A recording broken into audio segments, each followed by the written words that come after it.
టీవీ3 news morning bulletin కు స్వాగతం. ముందుగా హెడ్లైన్స్. ట్రాఫిక్ నిర్వహణ, రోడ్డు భద్రతపై సీఎం సమీక్ష.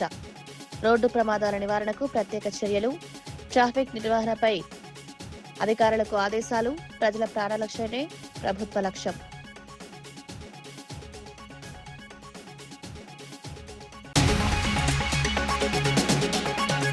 పుట్టినరోజున కుటుంబంతో కలిసి మొక్కలు నాటిన కేటీఆర్. ప్రతి పుట్టినరోజున ఒక మొక్క నాటాలని పిలుపు. పచ్చని తెలంగాణ కోసం హరితహారానికి మద్దతు. మొక్కలు నాటి సంరక్షించాలని సూచన.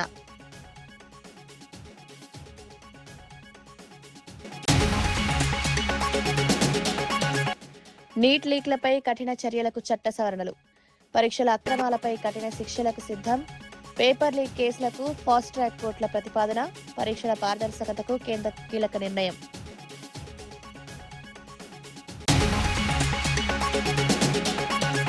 విద్యార్థులు పుకార్లను నమ్మొద్దన్న బండి సంజయ్. పరీక్షలపై వదంతులను నమ్మొద్దని సూచన. పరీక్షల పారదర్శకతకు కట్టుబడి ఉందన్న బండి. యువత భవిష్యత్తే ప్రభుత్వ లక్ష్యం.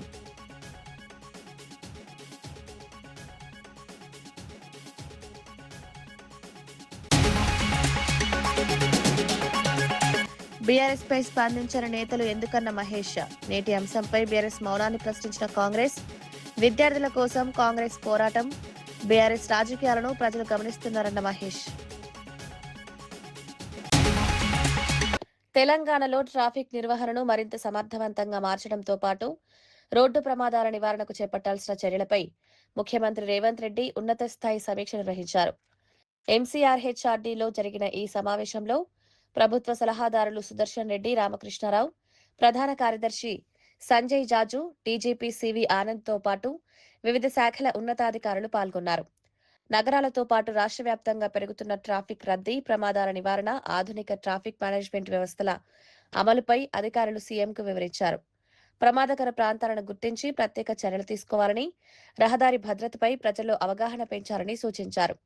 సీసీ కెమెరాల వినియోగం, ఇంటిగ్రేటెడ్ ట్రాఫిక్ కంట్రోల్ వ్యవస్థ, అత్యవసర సేవల సమన్వయంపై కూడా చర్చించారు.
దేశవ్యాప్తంగా నీట్ పేపర్ లీక్ ఘటనల నేపథ్యంలో పరీక్షల అక్రమాలను అరికట్టేందుకు కేంద్ర ప్రభుత్వం కీలక నిర్ణయం తీసుకుంది.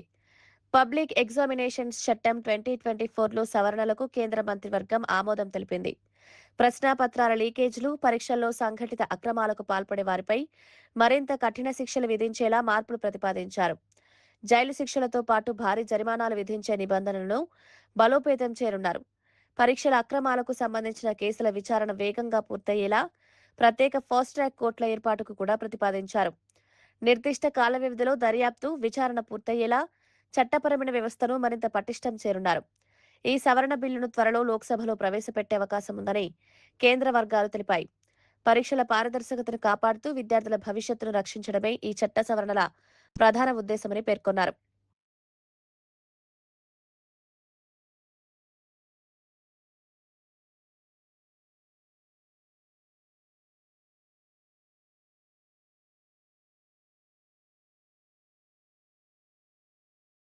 నీట్ పేపర్ లీక్ వివాదం నేపథ్యంలో విద్యార్థులు పుకార్లను నమ్మి ఆందోళన చేయవద్దని కేంద్ర మంత్రి బండి సంజయ్ సూచించారు. కమ్యూనిస్టులు, అరాచక శక్తులు సనాతన ధర్మానికి, హిందూ సమాజానికి వ్యతిరేకంగా ఉద్దేశపూర్వకంగా అలజడులు సృష్టిస్తున్నారని ఆరోపించారు. పరీక్షల వ్యవస్థలో సంస్కరణలు తీసుకురావడంపై ప్రధాని నరేంద్ర మోదీ ప్రభుత్వం స్పష్టమైన విధానంతో ముందుకు సాగుతోందన్నారు. పరీక్షల పారదర్శకత, విద్యార్థుల భవిష్యత్తు రక్షణ కోసం కేంద్రం అవసరమైన చర్యలు తీసుకుంటుందని వివరించారు. వదంతులను నమ్మి తమ భవిష్యత్తును పాడు చేసుకోవద్దని విద్యార్థులకు సూచించారు.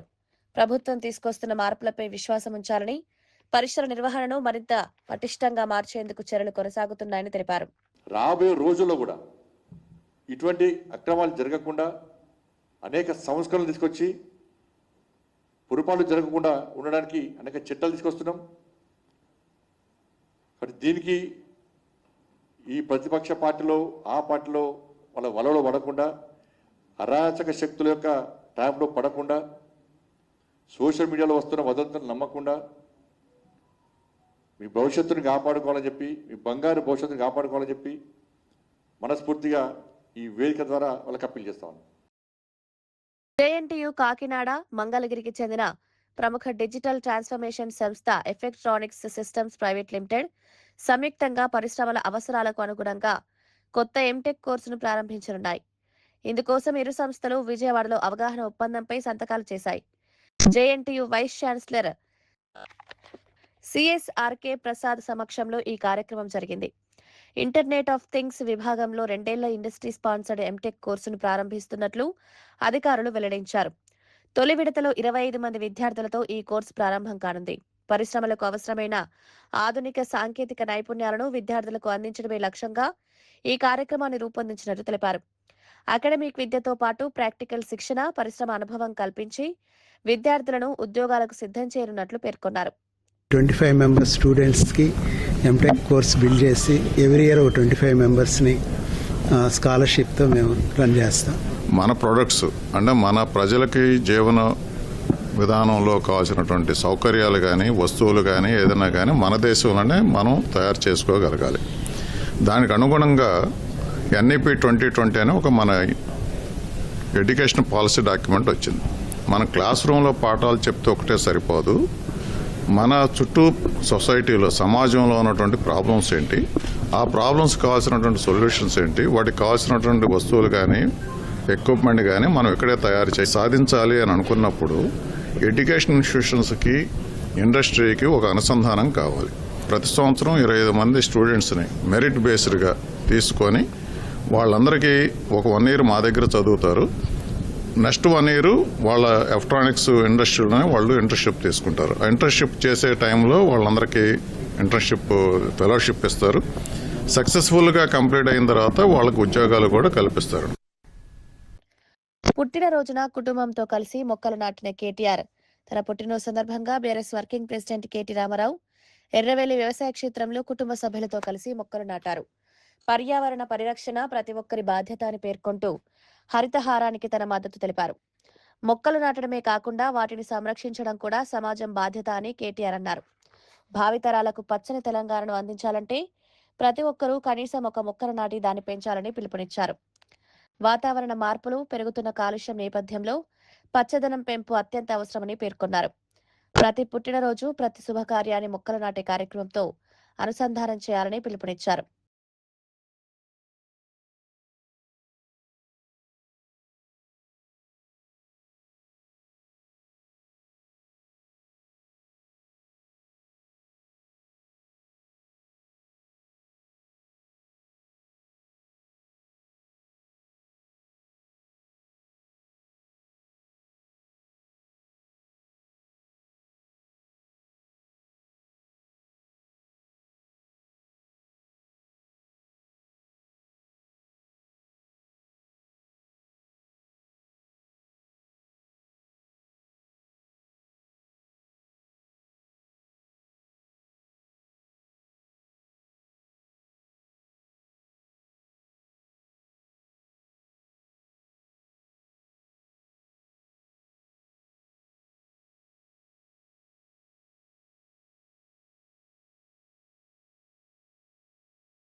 ఢిల్లీలో శాంతియుతంగా నిరసన తెలుపుతున్న విద్యార్థి సాహిల్పై పేలెట్ గన్ ప్రయోగించిన ఘటనపై కాంగ్రెస్ అగ్రనేత రాహుల్ గాంధీ తీవ్ర ఆగ్రహం వ్యక్తం చేశారు. ఢిల్లీ యూనివర్సిటీ విద్యార్థి అయిన సాహిల్ కుటుంబానికి అండగా ఉండేందుకు పార్ట్ టైం ఉద్యోగం చేస్తూనే పోటీ పరీక్షలకు సిద్ధమవుతున్నాడని తెలిపారు.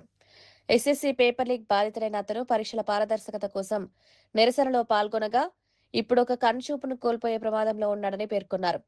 ప్రశ్నలు అడిగినందుకు జవాబుదారీతనం కోరినందుకు విద్యార్థులకు ఇలాంటి శిక్ష విధించడం ప్రజాస్వామ్యానికి మంచిది కాదన్నారు.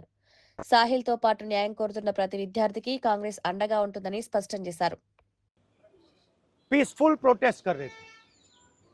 सरकार ने कहा है कि कोई पैलेट गन यूज नहीं हुई. कहा है ना, ये देखिए, ये है पैलेट गन. थोड़ा घूम जाओ. इसको कहते हैं पैलेट गन. इसको कहते हैं पैलेट गन.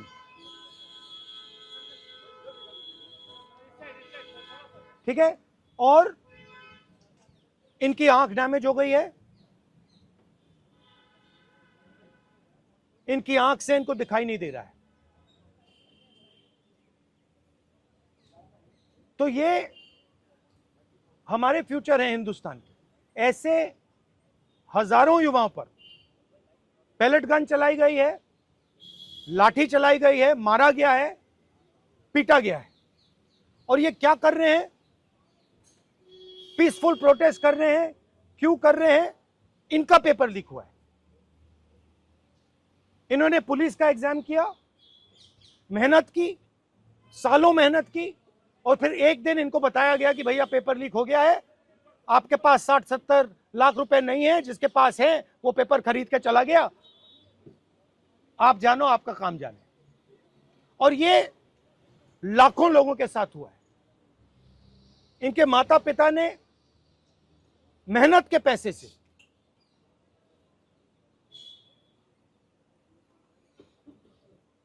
इनको अपॉर्चुनिटी दी.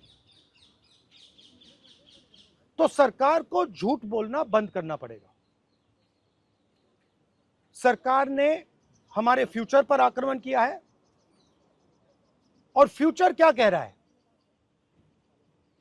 फ्यूचर सिर्फ 3 चीजें कह रहा है. पहली बात, जो एजुकेशन मिनिस्टर है, जिसके कारण ये हुआ है, जिसके कारण ये बाहर निकले हैं, पीसफुल प्रोटेस्ट किए हैं, जिसके कारण पेपर लीक हो रहा है, उसको सैक किया जाए. दूसरी मांग कि ये जो हमारे फ्यूचर पे गोली चलाए हैं, लाठी मारे हैं, उन पर कार्रवाई होनी चाहिए. और तीसरी मांग कि नरेंद्र దేశవ్యాప్తంగా నీట్ పేపర్ లీక్ అంశంపై విపక్షాలు పెద్ద ఎత్తున పోరాటం చేస్తున్న వేళ బీఆర్ఎస్ నాయకులు ఎందుకు స్పందించడం లేదని టీపీసీసీ అధ్యక్షుడు మహేష్ కుమార్ గౌడ్ ప్రశ్నించారు. రాహుల్ గాంధీ, ప్రియాంక గాంధీతో పాటు ఇండియా కూటమి నేతలు విద్యార్థుల భవిష్యత్తు కోసం ఉద్యమాలు నిర్వహిస్తున్నప్పటికీ బీఆర్ఎస్ మౌనం పాటించడం ఆశ్చర్యకరమన్నారు. విద్యార్థుల సమస్యల విషయంలో రాజకీయాలకు అతీతంగా స్పందించాల్సిన అవసరం ఉందని పేర్కొన్నారు. ఇప్పుడు విద్యార్థుల పక్షాన మాట్లాడుతున్నట్లు బీఆర్ఎస్ చేస్తున్న వ్యాఖ్యలను ప్రజలు నమ్మే పరిస్థితి లేదన్నారు. అధికారంలో ఉన్నప్పుడు యువతకు న్యాయం చేయని వారు ఇప్పుడు ఉద్యమాల పేరుతో రాజకీయ లబ్ధి పొందాలని చూస్తున్నారని విమర్శించారు. ప్రజలు అన్ని విషయాలు గమనిస్తున్నారని, బీఆర్ఎస్ నాటకాలను తిరస్కరిస్తారని మహేష్ కుమార్ గౌడ్ స్పష్టం చేశారు. ఆత్మహత్యలు చేసుకున్నారు. ఇవాళ కుటుంబాల పరిస్థితి ఏంటి? ఒక్కసారైనా మీరు మీ నాన్నగారు ఆలోచించినారా? ఇవాళ మేము దాని మీద విచారణ జరిపిస్తే కక్షాదింపు అంటారు. కాబట్టి మీరు అడిగితే మా ప్రభుత్వం ఆ రిపోర్ట్ని బహిర్గతం చేయడానికి సిద్ధంగా ఉంది. ఇదే గ్లోబల్ అనే సంస్థ పేర్లు మార్చుకొని మళ్ళీ విద్యార్థుల జీవితంలో ఆడుకుంటా ఉంది. ఇలా కేంద్రంలో మళ్ళీ పరీక్ష నిర్వహణలో భాగస్వామ్యమైంది. దీన్ని బట్టి మాకు అర్థమయ్యేది ఎక్కడో కేటీఆర్ గారి ప్రమేయం దీంట్లో ఉంది అనేటువంటి మాట అనుమానానికి తావుతీస్తోంది. ఆ తర్వాత ఎన్ని రకాల లీక్లు అయినాయో మీ పాలనలో ప్రజలన్నీ కూడా మర్చిపోలే. బీఆర్ఎస్ హయాంలో లీక్ల పర్వం ఏ రకంగా సాగింది, వాటిపైన తూతు మంత్రంగా ఏ రకంగా విచారణలు సాగాయి, అవన్నీ కూడా మరుగునెందుకున్నాయి. ఇవాళ ధర్నా చౌక్లో ధర్నా చేస్తున్న కేటీఆర్ గారు వీటన్నిటికీ ఫస్ట్ సమాధానం చెప్పాల్సిన అవసరం ఉన్నది.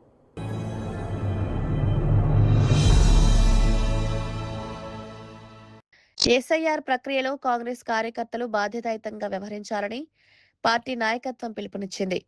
అర్హత కలిగిన ఒక్క ఓటరు కూడా ఓటు హక్కును కోల్పోకుండా చూడడం ప్రతి కాంగ్రెస్ కార్యకర్త బాధ్యత అని స్పష్టం చేసింది. ప్రజాస్వామ్యంలో ఓటు హక్కు అత్యంత శక్తివంతమైన ఆయుధమని, దాన్ని కాపాడేందుకు గ్రామ స్థాయి నుంచి ప్రతి కార్యకర్త చురుకుగా పనిచేయాలని సూచించింది. ఓటర్ జాబితాలో అర్హుల పేర్లు తప్పకుండా నమోదయ్యేలా ప్రజలకు సహాయం చేయాలని, అవసరమైన అవగాహన కల్పించాలని కోరింది. ఎన్నికల ప్రక్రియ పారదర్శకంగా ఉండాలంటే ఓటర్ జాబితా ఖచ్చితత్వం కీలకమని పేర్కొంది. ప్రజల హక్కుల పరిరక్షణకే కాంగ్రెస్ పార్టీ లక్ష్యమని, ప్రతి ఓటు విలువైందని తెలిపింది. మిస్ కాకుండా చూసే బాధ్యత అధికార పార్టీగా మన ప్రభుత్వం మీద మన పార్టీ మీద ఉన్నది. ఇది ఒక వన్ చెప్పాలంటే రేపు వచ్చే ఎలక్షన్లో 2029లో మళ్ళా మన పార్టీనే అధికారంలోకి వస్తుంది. అప్పుడు మనకి ఈజీ అవుతుంది. దాంతోపాటు ప్రజలకు ఓటు హక్కు లేకపోతే ప్రజాప్రతినిధులు కానీ ప్రభుత్వాన్ని నిలదీసే హక్కు ఉండదు. కాబట్టి అలా ఓటు హక్కు అనేది ముఖ్యం. ఆ ఓటు హక్కు కోసమే ఈరోజు ఇది ఎన్నికలు ఇవన్నీ తర్వాత సంగతి. మేము చేసే కార్యక్రమాలు చూసి ప్రజలు మళ్ళీ ఆదరిస్తారు. కానీ ఈ ఓటు హక్కు కోసం ఇంకా ఎన్ని రోజులు మా కార్యకర్తలు కష్టపడి పనిచేయాలని యాదగిరిగుట్ట నెంబర్ 1 స్థానంలో ఉన్నందుకు ఇప్పటికీ అభినందిస్తూ వీళ్ళందరినీ కూడా ప్రధానమంత్రిగా రాహుల్ గాంధీ గారు వచ్చే తరుణంలో కావడం ఖాయం. మొన్ననే పోయినసారి తక్కువ మెజార్ 30-40 సీట్లతోనే మన కూటమి యూపీఏ కూటమి ఓడిపోయింది. ఈరోజు ఎన్ని రకాల ప్రలోభాలు పెట్టి పార్టీలు చేసుకున్నా ఇవాళ యువత అంతా కూడా ఎగ్జామ్స్ కండక్ట్ చేయలేని చేతగాని ప్రభుత్వం అని చెప్పి ప్రజలలో ఒక విధంగా యువతలో అసహనం వచ్చిందంటే యువతతో పెట్టుకున్న వాళ్ళు ఎవరు కూడా ప్రభుత్వంలో ఉండలేదు. 18 నుంచి 35 ఏళ్ళ ఏజ్ ఉన్న వాళ్ళు 40% ఓట్లు ఉంటాయి. వాళ్ళు అనుకునే ప్రభుత్వాలన్నీ పడిపోతాయి. ఈరోజు 12 ఏళ్లలో 152 ఎగ్జామ్స్ లీక్ అయినాయి పేపర్లు అంటే ఎంత అసమర్థమ ప్రభుత్వం మీరు అర్థం చేసుకోవాలి. తప్పకుండా ఇవాళ రాహుల్ గాంధీని మీరు కొట్టినా అరెస్ట్ చేసినా ఆయన భయపడకుండా ప్రియాంక గాంధీ కూడా తోడైంది. ఇప్పుడు పార్లమెంట్లో 99 మంది ఎంపీలతో పాటు సమాజ్వాదీ పార్టీ కానీ వీరందరూ కూడా ఉండి వచ్చేది మొత్తం మళ్ళా యూపీఏ ప్రభుత్వం. తప్పకుండా యూపీఏ ప్రభుత్వంలో ఆ రోజు ఉపాధి హామీ పెడితే ఈరోజు దాని పేరు మార్చి కూలీలకు 2 పూటలు అన్నం పెట్టేదాన్ని 40% రాష్ట్రం పెట్టుకోవాలి, 60% కేంద్రం పెడతాం. అంటే ఏ విధంగానో ఆ పథకాన్ని ఎత్తేయాలని చూస్తుంది. ఆ పథకం లేకుంటే ఇలా కూలీల పని, భూమి లేని వారి పని ఏ పరిస్థితి ఉంది? మన్మోహన్ సింగ్, సోనియా. ప్రజా సమస్యలపై పార్లమెంట్లో సార్థకమైన చర్చలు జరగాలని, ప్రతిపక్షాల గొంతు నొక్కే విధానాన్ని కేంద్ర ప్రభుత్వం విరమించుకోవాలని భువనగిరి లోక్సభ సభ్యుడు చామల కిరణ్ కుమార్ రెడ్డి అన్నారు. ప్రజాస్వామ్యంలో అధికార పక్షం, ప్రతిపక్షం కలిసి ప్రజా ప్రయోజనాల అంశాలపై చర్చించడం అత్యంత అవసరమని పేర్కొన్నారు. ప్రతిపక్షం లేవనెత్తిన 5 కీలక డిమాండ్లపై కేంద్ర ప్రభుత్వం సానుకూలంగా స్పందించే పార్లమెంటును సజావుగా నడిపేందుకు పూర్తి సహకారం అందిస్తామని స్పష్టం చేశారు. ప్రజల సమస్యలను పక్కనబెట్టి సభా కార్యక్రమాలు ముందుకు తీసుకెళ్లడం సరికాదన్నారు. రైతులు, విద్యార్థులు, యువత, నిరుద్యోగులు ఎదుర్కొంటున్న సమస్యలపై కేంద్రం సమాధానం చెప్పాల్సిన బాధ్యత ఉంది. రెండోది, ఈ పేపర్ లీక్ల మీద డిస్కషన్ కూడా చేయాల్సిన అవసరం ఉంది హౌస్ లో. దీని విషయంలో లీడర్ ఆఫ్ అపోజిషన్ కి సమయం ఇచ్చి మాట్లాడించాల్సిన అవసరం ఉంది. ఒకవేళ అది మాట్లాడిచ్చే ఉంటే గత సెషన్ నుంచి ఈ రోజు ఈ యొక్క ప్రధానమంత్రి ఇంటి దగ్గర ధర్నా చేయాల్సిన పరిస్థితే వచ్చేది కాదు. మూడో అంశం వచ్చి మొన్న 20వ తారీఖు నాడు ఏదైతే కాక్రోచ్ జనతా పార్టీ ఇచ్చినటువంటి పిలుపు మేరకు విద్యార్థులను అమానుషంగా కొట్టినటువంటి విషయాన్ని ఇమీడియట్ గా ఇన్వెస్టిగేషన్ చేయించాలి. నాలుగోది, హోమ్ మినిస్టర్ గారు అమిత్ షా గారు దీని మీద అఫీషియల్ స్టేట్మెంట్ రిలీజ్ చేయాలి. ఐదోది, హోమ్ మినిస్టర్ గారు ప్రత్యేకంగా ఈరోజు హౌస్ లోకి వచ్చి కూడా భారతదేశ ప్రజల ముందు మొన్న జరిగినటువంటి ఇన్సిడెంట్ గురించి మాట్లాడాల్సిన అవసరం ఉంది. ఈ 5 డిమాండ్లను నిన్న రాహుల్ గాంధీ గారు పెట్టడం జరిగింది. ఈ 5 డిమాండ్లను కనుక ఈరోజు వాళ్ళు సభలోకి తీసుకురాకపోతే మేము ఎలాగో 10:30కు మేము నల్ల దుస్తులు ధరించి ప్రొటెస్ట్ చేపడుతున్నాం మకర్ ద్వార్ దగ్గర. దాంతో పాటు 11ంటికి మేము ఇచ్చిన డిమాండ్లను వాళ్ళు సానుకూలంగా స్పందించి ఈ రోజు కనుక ఈ ఫ్లోర్ మీద ఈ డిస్కషన్స్ అన్ని వచ్చినట్టయితే మేం పార్లమెంట్ ను సజావుగా ముందుకు తీసుకుపోయే ప్రయత్నం చేస్తాము. గతంలో మాదిరిగా ప్రతిపక్ష పార్టీలను మాట్లాడనీయకుండా ప్రతిపక్ష పార్టీలు ఏం చేస్తాయిలే అనుకుంటున్నారు కదా, నిన్ననే రాహుల్ గాంధీ గారు ఏం చేస్తారో చూపించారు. రానున్న రోజులలో ప్రజా సమస్యల మీద ప్రతిపక్షాలకు మైకులు ఇవ్వకుండా గొంతులు నొక్కే ప్రయత్నం చేయొద్దని కోరుకుంటున్నాము. ఎందుకంటే మేము ఎన్నుకోబడ్డది, గెలిచి పార్లమెంట్కి వచ్చింది ప్రజా సమస్యల మీద మాట్లాడటానికి. దళిత మహిళ గంగమ్మ మృతిపై వైఎస్ఆర్సీపీ లీగల్ సెల్ అధ్యక్షుడు మనోహర్ రెడ్డి తీవ్ర అనుమానాలు వ్యక్తం చేశారు. తన కుమారుడు కనిపించడం లేదని ఫిర్యాదు చేసిన గంగమ్మను పోలీసులు లక్ష్యంగా చేసుకుని లాకప్లో వేధించి చంపేశారని ఆరోపించారు. ఈ ఘటనపై నిజాలు బయటకు రాకుండా కుటుంబ సభ్యులను బెదిరించి ప్రమాదవశాత్తు పడి చనిపోయిందని చెప్పాలని ఒత్తిడి తెస్తున్నారని విమర్శించారు. ఈ డెత్ మిస్టరీ వెనుక ఉన్న వాస్తవాలను వెలుగులోకి తీసుకురావడానికి వైఎస్ఆర్సీపీ నిజ నిర్ధారణ కమిటీ పనిచేస్తోందని తెలిపారు. బాధిత కుటుంబానికి న్యాయం జరిగే వరకు పోరాటం కొనసాగిస్తామని స్పష్టం చేశారు. ఈ ఘటనపై స్వతంత్ర దర్యాప్తు జరిపి బాధితులపై కఠిన చర్యలు తీసుకోవాలని ప్రభుత్వాన్ని డిమాండ్ చేశారు. ఎందుకంటే ఈ హత్య వెనక, ఈ లాకప్ డెత్ వెనక నమ్మడానికి వీలు లేని అంశాలు చాలా ఉన్నాయి. ఎందుకంటే తన కుమారుడు కనిపించడం లేదని మిస్సింగ్ కేసు ఆమె నమోదు చేస్తే, పోలీసులు నమోదు చేసి ఎలాంటి చర్యలు తీసుకున్న నేపథ్యంలో ఆమె తర్వాత పోలీసులు ఎలాంటి చర్యలు తీసుకోవడం లేదు. కాబట్టి మా అబ్బాయి ఎక్కడికి పోయినాడో ఇంతవరకు తిరిగి రాలేదని చెప్పి ఆమె హైకోర్టును ఆశ్రయించడం, హైకోర్టు అక్కడ దీనిపైన ఎంక్వైరీ చేయమని చెప్పి ఒక సిట్ స్పెషల్ ఇన్వెస్టిగేషన్ టీంను ఏర్పాటు చేయాలని చెప్తే దాని ప్రకారం సిట్ను ఏర్పాటు చేయడం, వాళ్ళు దర్యాప్తు చేయడం, ఆ దర్యాప్తులో భాగంగా ఎవరైతే తప్పిపోయినాడో ఆ అబ్బాయి తల్లినే టార్గెట్గా చేసుకుని ఆమెను పోలీసులు చిత్రహింసలు పెడితే ఆమె లాకప్లోనే మరణించిందని, తర్వాత ఆమె కుటుంబ సభ్యులను కూడా బెదిరించి వాళ్ళ కూతురు చేత పొరపాటున పడి చనిపోయింది అని వాళ్ళని బెదిరించి వాళ్ళతో చెప్పించారని చెప్పేది కూడా ఇక్కడ రికార్డుల పరంగా తెలుస్తుంది.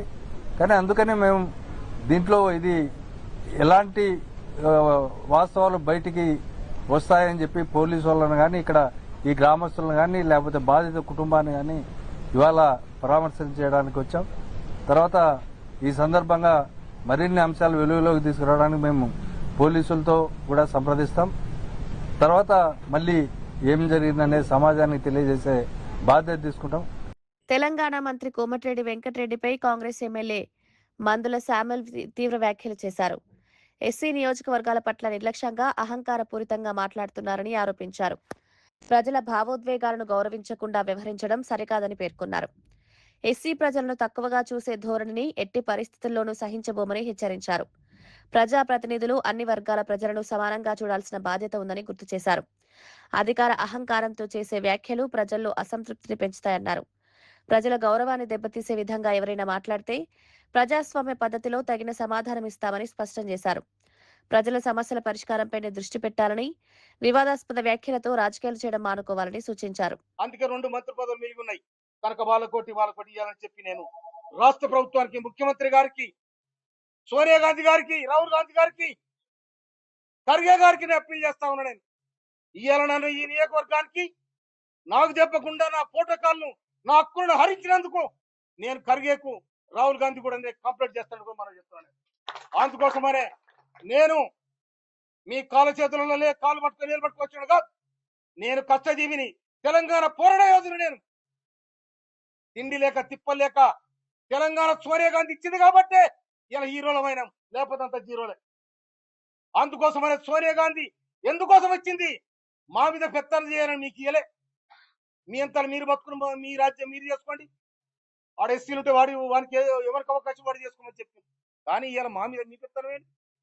మా మీద మీదులు ఏంటిది? మండలపాడు నేను 9 మంది మండల పార్టీ అధ్యక్షుల అభిప్రాయం తీసుకొని ప్రకటించిన నిన్ను ఆపేదాము. నీకు ఎక్కడిది? ఎవరిచ్చి నీకు అధికారం? ఎవరిచ్చి నీకు? మళ్ళీ ఏలు పెడితే బరికి రావని కూడా హెచ్చరిస్తున్నాను.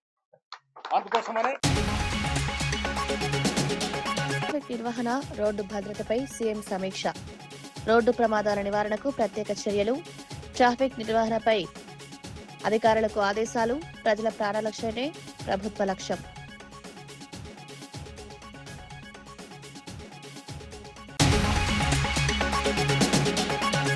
పుట్టినరోజున కుటుంబంతో కలిసి మొక్కలు నాటిన కేటీఆర్. ప్రతి పుట్టినరోజున ఒక మొక్క నాటాలని పిలుపు. పచ్చని తెలంగాణ కోసం హరితహారానికి మద్దతు. మొక్కలు నాటి సంరక్షించాలని సూచన.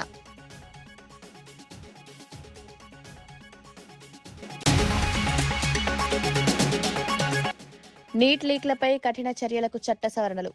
పరీక్షల అక్రమాలపై కఠిన శిక్షలకు సిద్ధం. పేపర్ లీక్ కేసులకు ఫాస్ట్ ట్రాక్ కోర్టుల ప్రతిపాదన, పరీక్షల పారదర్శకతకు కేంద్ర కీలక నిర్ణయం.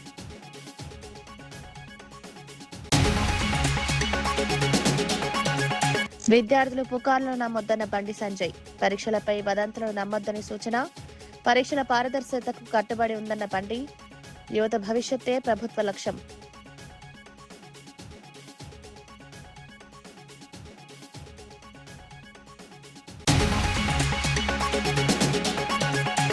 బీఆర్ఎస్ పై స్పందించిన నేతలు ఎందుకన్న మహేష్, నేటి అంశంపై బీఆర్ఎస్ మౌనాన్ని ప్రశ్నించిన కాంగ్రెస్, విద్యార్థుల కోసం కాంగ్రెస్ పోరాటం, బీఆర్ఎస్ రాజకీయాలను ప్రజలు గమనిస్తున్నారన్న మహేష్.